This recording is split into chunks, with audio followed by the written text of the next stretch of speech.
Bismillahirrahmanirrahim. Assalamu alaikum students. Today I am here with lecture number 16. Today our topic is isomerism and types of isomerism. First one towards the isomerism. हम isomerism को discuss करने से पहले कुछ चीज़ें आपको बताना चाहेंगे. इससे पहले भी मैंने आइसो के वर्ड का मतलब आपको बता चुकी हूँ. दोबारा अगेन बता रही हूँ. आइसो कहीं भी वर्ड लिखा हुआ है केमिस्ट्री में आए तो उसका मतलब क्या है? सेम. तो इसी तरह इसकी डेफिनेशन भी बहुत इजी है आइसोमेरिज्म की. कैसी डेफिनेशन है? ए सेम मॉलिक्यूलर फार्मूला. जो सबसे बड़ा इंपॉर्टेंट पॉइंट है, same molecular formula but different in structure. But different in structure is called isomerism. आपने वर्ड क्या याद किया है? सेम. क्या चीज है? Same molecular formula but different in structure is called isomerism. अगर वर्ड आइसोमेरिज्म आपको याद हो गया तो इसका मतलब आप इजीली इन ऑन वर्ड में डेफिनेशन राइट कर सकते हैं. बहुत वेरी इजी. सेम डिफरेंट, यानी आइसो मीन सेम है तो मेरिज्म मीन क्या है? Part unit. Different part unit, यानी different in structure. Part unit क्या है? एटम्स है. एटम किस फॉर्म में है? डिफरेंट इन स्ट्रक्चर में. तो उसको हम कहते हैं दैट इज कॉल्ड आइसोमेरिज्म. जो कि हम इसकी एग्जांपल की तरफ आते हैं. शायद तो आपको एग्जांपल देखने में बड़ी टिपिकल लग रही है लेकिन बहुत इजी और इंटरेस्टिंग एग्जांपल है. देखिए मैंने लिखा है CH3 CH2O CH2 CH3, यानी कि इसके इस तरफ भी एक ग्रुप लगा हुआ है CH3 CH2 और दूसरी तरफ इसके ग्रुप लगा हुआ है, सेम ग्रुप है CH2 CH3. जो इसमें मैंने ग्रुप लगाया है एक functional group that is O. ठीक है, तो दोनों तरफ सेम ग्रुप है तो 2 कार्बन को हम क्या पढ़ते हैं? इथेन. तो जब ये किसी फंक्शनल ग्रुप के साथ अटैच होंगे तो क्या बन जाएगा? इथेन नहीं होगा. ठीक है, इथाइल. ठीक है, दोनों सेम ग्रुप दोनों साइड पे लगे. सेंटर में ऑक्सीजन लगा हुआ है फंक्शनल ग्रुप, तो हम कहते हैं डाई इथाइल ईथर. क्या वर्ड लिखा है हमने? Di ethyl ether. याद हो गया? अब इसी की मैंने स्ट्रक्चरल फॉर्म ये लिखी है.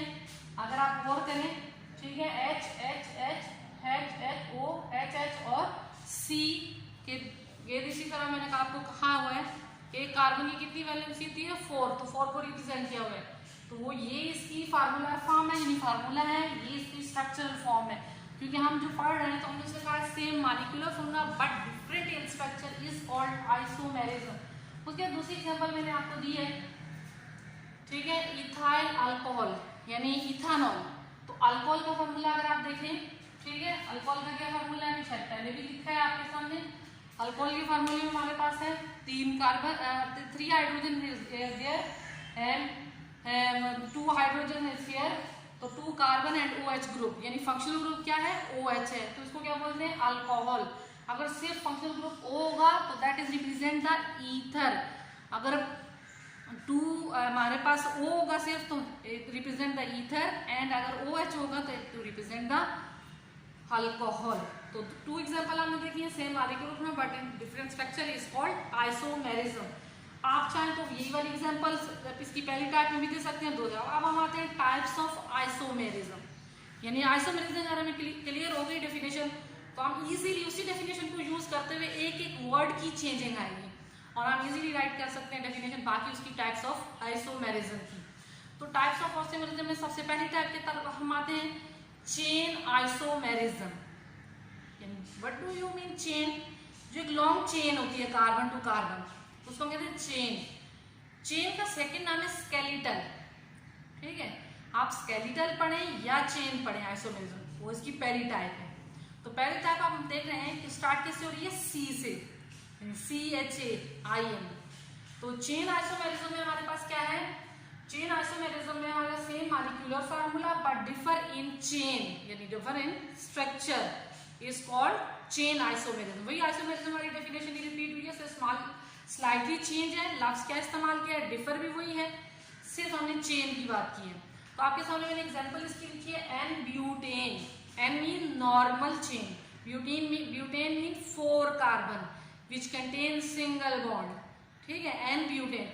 अब हम आते हैं, एक दूसरी मैंने एग्जांपल इसकी लिखी है, तो उसमें मैंने लिखा है new pentane. New pentane, pentane means 5 carbon, new means यानी ये तीनों जो चारों ब्रांचेज हैं ये अगर कार्बन के बिल्कुल करीब आ जाए तो वर्ड न्यू हमारे पास आ जाता है NEO, new pentane. Pentane mean 5 carbon, new mean यानी चारों अल्काइल ग्रुप एक कार्बन पर अटैच है। अगर चारों अल्काइल ग्रुप को रिमूव कर दें तो हाइड्रोजन लगा दें तो बल्कि नहीं होगा, बल्कि सेम फिर हमें मीथेन बन जाएगा। तो चारों मीथेन को हटाकर चारों अल्काइल ग्रुप मैंने लगा दिए, CH3 CH3 CH3, that is methyl group. तो इसको हम कहते हैं that is called new pentane. एक स्ट्रक्चर आपने इसका बना लिया है N-ब्यूटेन, दूसरा क्या है न्यू पेंटेन। अब हम आते हैं नेक्स्ट की तरफ। अगली हमारे पास इसकी क्या टाइप है, that is the position isomerism. यानी what do you mean by position isomerism, तो आप पहले से ही जानते हैं, वही डेफिनेशन रिपीट हो रही है। अब यहाँ पर जो वर्ड चेंज करना है हमने, position, what do you mean by position, यानी इसमें जो हम ये बात करते हैं तो सेम मॉलिक्यूलर फॉर्मूला, वही बात रिपीट हो रही है, तीसरी बार मैं रिपीट कर रही हूँ, तीसरी डेफिनेशन में same molecular formula but different position of functional group. Word क्या चेंज हुए, यानी डिफर चेन हुई थी यहाँ पर, डिफर इन चेन। लेकिन सेकंड डेफिनेशन क्या है, different position of functional group. तो फंक्शनल ग्रुप चलिए टॉपिक भी है लास्ट वाला, मैं उसमें आपको बताऊंगी फंक्शनल ग्रुप क्या होते हैं। तो फंक्शनल ग्रुप जो है हमारे पास है, ये मैंने कुछ लिखे हुए भी आपके सामने, ऊपर भी लिखे गए, जैसे O ईथर, वो भी एक फंक्शनल ग्रुप है, OH अल्कोहल, ये भी एक फंक्शनल ग्रुप है, इसमें भी मैंने लिखे हैं। तो ये डबल बॉन्ड, ट्रिपल बॉन्ड, ये भी हमारे पास क्या है फंक्शनल ग्रुप है। तो हम इसमें डिफरेंट पोजीशन कहते हैं, सेम चेन कार्बोनेटिंग है, यानी आइसोमेरिज्म हमारा सेम है, तो सेम ही हमारे पास मॉलिक्यूलर फार्मूला है इसमें भी। तो किस तरह डिफरेंट पोजीशन है फंक्शनल ग्रुप की, अगर आप देखें तो देखिए मैंने बिल्कुल एज इट इज फॉर्म में, जैसे ऊपर मैंने लिखा था N-ब्यूटेन, लेकिन यहाँ पर मैंने लिखा है 1-ब्यूटीन। 1-ब्यूटीन की लिखा है, देखें अगर आप नंबरिंग करते हो तो कार्बन नंबर 1 पर 2 3 4, कार्बन नंबर 1 पर डबल बॉन्ड मौजूद है। अगर मैं सेकंड में देखूं तो कार्बन नंबर 2 पर डबल बॉन्ड मौजूद है, तो ये हमारे पास क्या बन गया है, ठीक है 2-ब्यूटीन। क्या है 2-ब्यूटीन। तो एग्जांपल मैंने आपको दिया कि पोजीशन चेंज हो गई है, कौन सी पोजीशन, यहाँ पोजीशन जो है वो कार्बन नंबर 1 पर है, इसको देखिएगा, और यहाँ पर हम देखते हैं तो पोजीशन जो है वो 1 2, तो किस पर है पोजीशन, डबल बॉन्ड की, कार्बन नंबर 2 पर है। तो same molecular formula but different position of functional group, से डबल बॉन्ड क्या है फंक्शनल ग्रुप। इसी तरह मैंने अगली एग्जांपल दी है अल्कोहल की, बिल्कुल सिमिलर, 1-प्रोपानॉल, ठीक है, पोजीशन नंबर 1 पर, यानी हमारे पास OH ग्रुप लगा हुआ है, यहाँ पे नंबरिंग करेंगे 2 3 3 में प्रोपेन, तो OH ग्रुप लगा हुआ है तो प्रोपानॉल हो गई। इसी तरह हमारे पास है सेकेंड में हमारे पास क्या है 2-प्रोपानॉल, तो 2-प्रोपानॉल में हमारे पास पोजीशन क्या है, ठीक है, सेकेंड कार्बन पर OH ग्रुप मौजूद है। तो इसी तरह हम अगर इसकी बात करेंगे, आपको नजर आ रही होगी सेकेंड कार्बन 2, सेकेंड कार्बन पर क्या है OH ग्रुप मौजूद है। इसी तरह नंबर 3 पर हम आते हैं, that is called functional group, ठीक है। फंक्शनल ग्रुप आइसोमेरिज्म क्या है,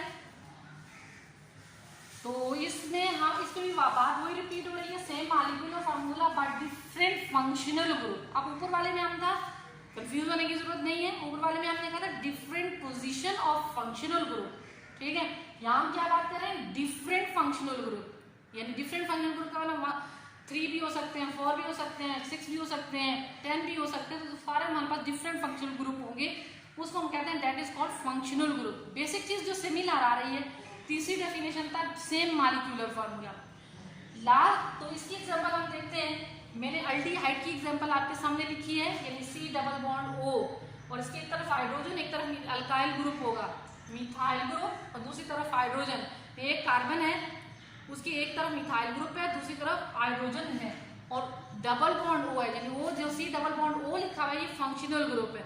अगर H हटा देंगे तो ये नेम पूरा चेंज हो जाएगा, जब तक H मौजूद है तो दैट इज कॉल्ड एल्डिहाइड। इसी तरह हमारे पास है कीटोन, कीटोन में भी आप देखते हैं, देखिए पूरा नेम चेंज हो गया है, इसके दोनों तरफ CH3 ग्रुप है और सेंटर में C+O है, तो ये अलग फंक्शनल ग्रुप हो गया कीटोन, ठीक है।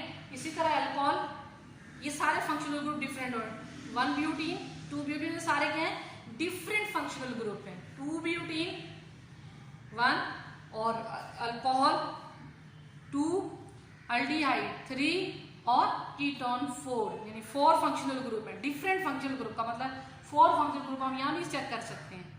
उसी तरह हमारे पास लास्ट में same functional group but different alkyl group. अब चूंकि हम अल्काइल ग्रुप को जानते हैं कि हमारे पास अल्काइल ग्रुप कौन कौन से होते हैं। अल्काइल ग्रुप हम कार्बन नंबर 1 से लेकर कार्बन नंबर 10 तक सबको अल्काइल ग्रुप बना सकते हैं। सिर्फ एक हाइड्रोजन रिमूव करते जाएंगे तो हमारे पास क्या बनते जाएंगे, अल्काइल ग्रुप बनते जाएंगे। फॉर एग्जाम्पल सबसे पहले मेरे पास CH4 है, मीथेन है, मीथेन से एक हाइड्रोजन रिमूव करेंगे तो क्या बनेगा, मिथाइल। इसी तरह सेकेंड हमारे पास है इथेन, एक हाइड्रोजन रिमूव कर दें तो क्या बन जाएगा, इथाइल। इसी तरह प्रोपेन, प्रोपेन में से एक हाइड्रोजन को रिमूव कर लें तो क्या बन जाएगा, प्रोपाइल।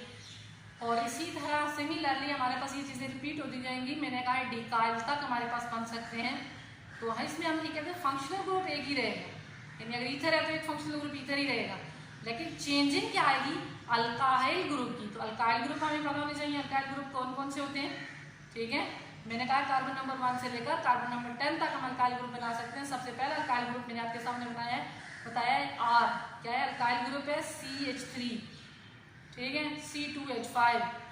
तो ये सारे हमारे पास क्या है, अल्काइल ग्रुप है।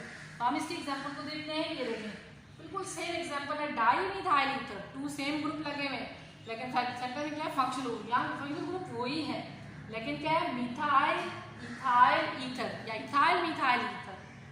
ठीक है, अगर मैं C इसको बढ़ा दूं प्रोपाइल तो मिथाइल प्रोपाइल ईथर हो जाएगा। तो चेंज क्या हुआ है, अल्काइल ग्रुप। हमें अल्काइल ग्रुप समझना चाहिए कि अल्काइल ग्रुप का लफ्जी मतलब क्या है। लफ्जी मतलब क्या है, CH3 C2H5, ठीक है, ये हमारे पास क्या है, अल्काइल ग्रुप है। डिफरेंट हो गए ना, CH3 एक अल्काइल ग्रुप हो गया, C2H5 दूसरा अल्काइल ग्रुप हो गया। तो different alkyl group same functional group, ठीक है, सेम फंक्शनल ग्रुप रहेगा पर डिफरेंट अल्काइल ग्रुप हो गए। तो इसको हम कहेंगे दैट इज कॉल्ड मेटामेरिज्म। ठीक है, अब हमने किसकी डेफिनेशन याद की, मेटामेरिज्म की। तो अगर हम इसमें से याद रखना चाहें कुछ ही वर्ड हैं जिससे आपको बहुत इजीली रिमेंबर रहेंगे, अगर गौर से सुनेंगे, इसको नोट डाउन करेंगे। यही लेक्चर जो है आपके पास क्वेश्चन भी यही होम असाइनमेंट में मैं दूंगी, पहले आप याद कर लें इसको। क्या याद करना है, CPFM, यानी क्या याद किया हमने, इन दोनों को CP, तो नीचे क्या याद किया है, FN। ठीक है, चारों याद हो गए टाइप्स। कैसे याद हुए, C means chain isomerism, P mean position isomerism, F mean functional group isomerism और M means metamerism. FM means functional group isomerism and metamerism. तो आपको यकीनन ये याद हो गए हैं, CPFM। ठीक है, chain isomerism, position isomerism is called CP and F functional group isomerism and metamerism is called FM। तो इसी तरह मैंने लास्ट में इसका छोटा सा चार्ट बनाया है इसी का, ठीक है, जो होल मैंने पढ़ा दिया आपको। शॉर्ट एंड फॉर्म में याद कैसे रखना, सेंटर में मैंने एज इट इज फॉर्म में शो किया है कि ये दैट इज कॉल्ड हमारे पास क्या है, isomerism. Iso mean same, merism mean different unit or part. इसकी 4 साइड्स पे मैंने ऐसे शो किए हैं। सबसे पहले मैंने चेन को शुरू किया, जैसे CP आपको याद है, चेन आइसोमेरिज्म और पोजीशन आइसोमेरिज्म, यानी चेन आइसोमेरिज्म, पोजीशन आइसोमेरिज्म। और फिर हम जब दूसरी तरफ देखते हैं तो functional group isomerism and metamerism. ठीक है, F mean functional group isomerism और M मीन्स मेटामेरिज्म। तो इस पेपर को भी आप देख के याद रख सकते हैं कि हमने कैसे इसको रिमेम्बर रखना है। अब हम आते हैं अपनी होम असाइनमेंट की तरफ। मैंने जितने लेक्चर भी आपको पढ़ाती हूँ, मैंने आपको उस दिन भी पिछली क्लास प्रीवियस में बताया, उसकी बात को मैं रिपीट भी करती रहती हूँ कि हम लोग जो भी आपको लेक्चर पढ़ाते हैं ये आपका होम असाइनमेंट भी है। ठीक है, इसी को आपने राइट करना है, इसी को आपने याद करना है, यही एग्जाम में पेपर में आते हैं यही क्वेश्चन। तो ये बड़े इंपॉर्टेंट क्वेश्चन जितने भी मैं आपको करवा रही हूँ यार सारे सब पेपर में आएंगे। ठीक है, अब तक जितने लेक्चर भी मेरे हो चुके हैं सब आपके एनुअल बोर्ड के पेपर में क्वेश्चन आ चुके हैं। तो इसी तरह मैं आपके सामने आज आपकी होम असाइनमेंट जो है वो क्या है, या होमवर्क क्या है, ठीक है, define isomerism and right the types of isomerism. तो ये आपका पूरा जो मैंने पढ़ाया है ये एज इट इज, ये आपके पास चले जाएगा, होम असाइनमेंट है। पहले और सुनिएगा, फिर आपको अगर इसमें कोई चीज़ डिफिकल्ट लगती है तो यू मस्ट बी आस्क्ड, ठीक है। तो आप मुझसे पूछ लीजिएगा। तो आई होप कि आपको समझ में आ गया होगा। मैंने इसमें बहुत सारी चीज़ें रिपीट भी की हैं, ठीक है, ताकि आप इजीली अंडरस्टैंड कर सकें। बहुत सारी चीज़ें, बहुत सारे पॉइंट हैं जो रिपीट करें। बस आपको अगर सेम और मेरिज्म पार्ट दोनों आपके दिमाग में स्टोर हो जाते हैं तो आप यकीनन इस चार्ट को भी देख के इनको याद रख सकते हैं, ठीक है। CPFM बहुत आसान वर्ड है याद रखने की। CP में पहले पता तो हो किसका एब्रीविएशन, ठीक है। एब्रीविएशन से अगर वर्ड को याद रख लेते हैं तो कभी हमें भूलते नहीं है पेपर में भी। तो अब ये याद रखिएगा, मैंने आपको 7 मेथड भी सिखा दिए किस तरह आपने याद रखना है, किस तरह इसको लिखना है। अब आप पर डिपेंड कर रहा है आप इसमें कितनी एफर्ट कर रहे हैं। तो विदाउट स्ट्रगल या विदाउट, ठीक है, हार्ड वर्क आपको समझ में नहीं आ सकते। तो कोई अगर इसके रिलेटेड कोई क्वेश्चन हो, फिर मैं बात लेक्चर में ये कहती हूँ वो कैन यू आस्क, आप पूछ सकते हैं कभी भी किसी टाइम भी आगे, ठीक है student. Okay, I hope you understand this topic.